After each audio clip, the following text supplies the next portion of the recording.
Hola a todos, bienvenidos a este curso de Python para Microbit. Mi nombre es Sergio Palay y lo que vamos a ver en este curso es cómo programar la placa Microbit desde el lenguaje de programación Python. Seguramente muchos de ustedes ya han pasado por otros cursos, han aprendido a programar la placa con algún lenguaje de bloques, por ejemplo con el entorno MakeCode o eventualmente con JavaScript. Y bueno, y en este caso le vamos a mostrar la potencialidad de Python para programar esta plaquita y a su vez nos va a servir también para empezar a conocer este lenguaje, el cual vamos a seguir trabajando a lo largo de otros MOOC con otras temáticas.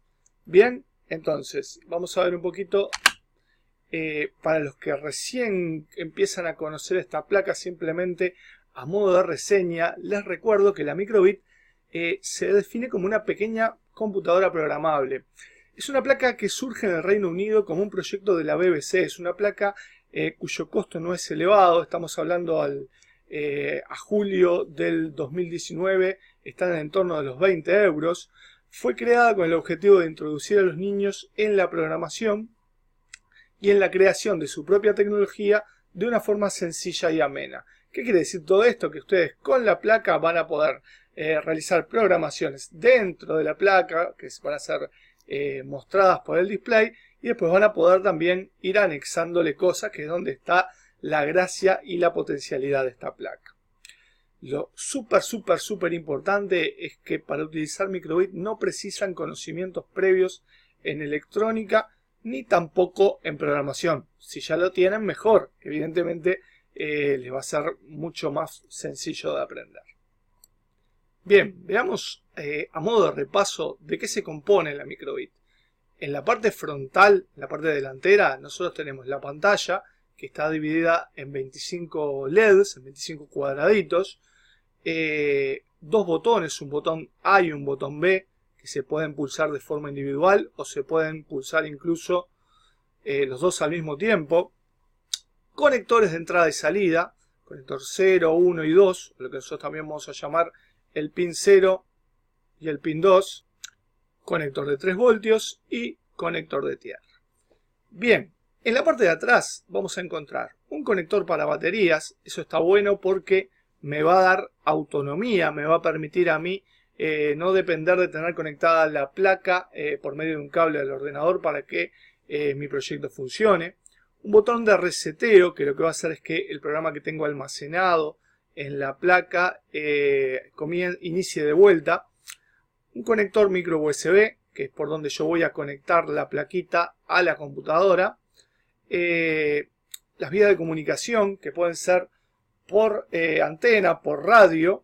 El manual dice que las placas se pueden comunicar hasta en una distancia, separadas por una distancia de 100 metros. Bueno, no es tan así, pero lo que sí hemos podido comprobar es que las placas por radio se comunican de muy buena manera. Son muy nobles. Entonces, está bueno cuando uno quiere hacer un proyecto en el cual precisa comunicar las placas, apostar a la radio. No tanto al Bluetooth. ¿Por qué? Porque en el caso de Bluetooth lo que cuesta es emparejar la placa con el otro dispositivo. Si lo lográs, bueno, ahí sí funciona bastante estable, pero es un proceso un poquito más lento. Y si voy a utilizar Bluetooth en clase, está medio complicado si hay muchas plaquitas, individualizar cuál es la de cada alumno. Entonces, bueno, ahí van a tener que un poquito agarrarle la mano para trabajar con el Bluetooth. Tiene un sensor de temperatura. Bueno, en realidad no es un sensor de temperatura, lo que hace es medir la temperatura del procesador. Perdón, no es un sensor de temperatura ambiente. Lo que hace es medir la temperatura del procesador. Como el valor que entrega es muy similar a la temperatura ambiente, nosotros lo utilizamos para eso. Es más, es una buena práctica agarrar un termómetro, realizar una medición y comparar los valores para ajustar o para calibrar incluso el valor que me da la placa. Tiene un sensor de brújula que está muy bueno para ubicar el norte, para trabajar con direcciones. Y un acelerómetro que me va a permitir a mí, por ejemplo, agitar la placa y que pase algo, inclinarla para determinadas direcciones y que sucedan determinados eventos. Así que bueno, Eso está bueno. Para los que son más fierreros y quieren saber más datos técnicos, estamos hablando de un procesador ARM con una memoria RAM de apenas 16 KB y una memoria de almacenamiento de 256 KB. O sea, bastante escasa la memoria. Usted me va a decir, bueno, pero ¿qué vamos a poner acá en esta placa? Que no nos va a entrar nada. Tranquilos, muchachos. Estamos hablando de archivos en formato hexadecimal, archivos muy livianitos. No van a tener problema de pasar el archivo de su proyecto a la plaquita. Quédense tranquilos. Lo que sí, recuerden que únicamente puede haber un archivo al mismo tiempo dentro de la placa. Bien, entonces después ya vamos a volver de vuelta a ver cómo hacemos para almacenar los programas en la placa. Por último, vamos a ver un poquito lo que son los entornos de programación. En qué lenguajes puedo programar esta microbit. Hay una buena cantidad de entornos de programación online que me van a permitir a mí programar la placa. El primero que todos conocemos es MakeCode.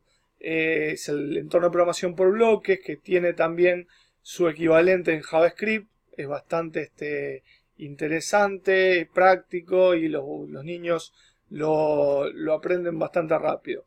EduBlock es otro entorno de programación basado en bloques. También me gusta más MakeCode porque tiene el emulador. EduBlock no cuenta con el emulador. OpenRoberta tiene la particularidad de que nosotros ya lo venimos usando muchas veces para programar los robots NXT. Entonces, bueno, también desde ese entorno de programación podemos programar la microbit. MicroPython era uno de los entornos que vamos a utilizar en este curso. Es un entorno por línea de código en el cual vamos a programar en Python.